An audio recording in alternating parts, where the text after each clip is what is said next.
தமிழக வெற்றி கழகத்தின் தலைவர் விஜய் அவர்களுக்கு தேடி வந்த நல்ல செய்தி. எடப்பாடி பழனிசாமி அவர்கள் விஜய் அவர்களை அதிமுகவின் தலைமை ஏற்று கூட்டணி வையுங்கள், உங்களது எதிர்காலமும் திமுகவின் ஆட்சியும் கலையும்.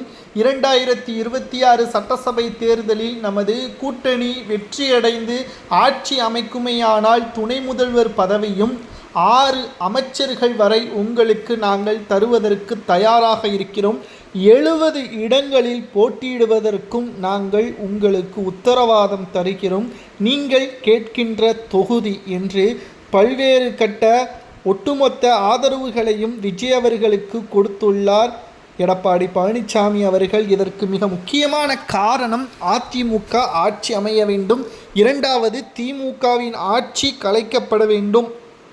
இதனால் விஜய் அவர்களுக்கு என்ன நல்லது என்று பார்க்கும் பொழுது, கட்சி தொடங்கிய 2 ஆண்டில் துணை முதல்வராகவும் விஜய் அவர்களை டார்கெட் செய்த திமுகவை ஒரே ஆண்டில் ஆட்சியை கலைக்க வைத்த ஒட்டுமொத்த பெயரும் விஜய் அவர்களுக்கு வரும். அது மட்டுமல்ல, திமுகவின் ஆட்சி கலைக்கப்பட்ட பிறகு தமிழகத்தில் திமுகவின் அமைச்சர்கள், எம்எல்ஏக்கள், நிர்வாகிகள் செய்த ஊழல், முறைகேடு ஒட்டுமொத்தமாக அனைத்து ஆவணங்களுடன் நீதிமன்றத்தில் சமர்ப்பித்து சிறையிலையும் நாங்கள் அடைப்போம் என்பதையும் தெளிவாக தற்பொழுது விஜய் அவர்களிடமே தெரிவித்திருக்கிறார் எடப்பாடி பழனிசாமி அவர்கள். இதுதான் விஜய் அவர்களுக்கு வந்த நல்ல செய்தி என்றும் கூறப்படுகிறது.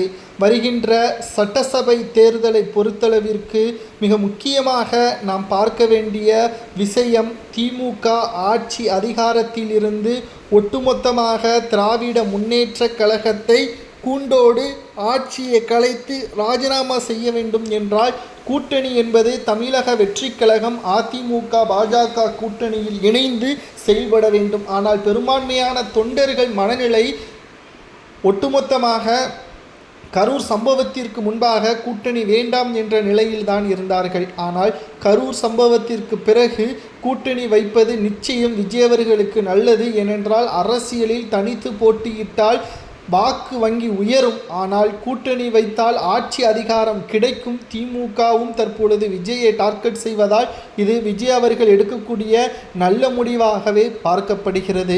விஜய் அவர்களுக்கு தேடி வந்த அதிர்ஷ்டம் என்றும் நம்மால் இதை பார்க்க முடிகிறது. விஜய் அவர்கள் அதிமுகவின் தலைமையேற்று கூட்டணி வைக்கலாமா அல்லது தனித்தே போட்டியிடலாமா, வெற்றியோ தோல்வியோ தனித்தே போட்டியிடலாமா என்பதை பொதுமக்களாகிய நீங்களே கூறுங்கள்.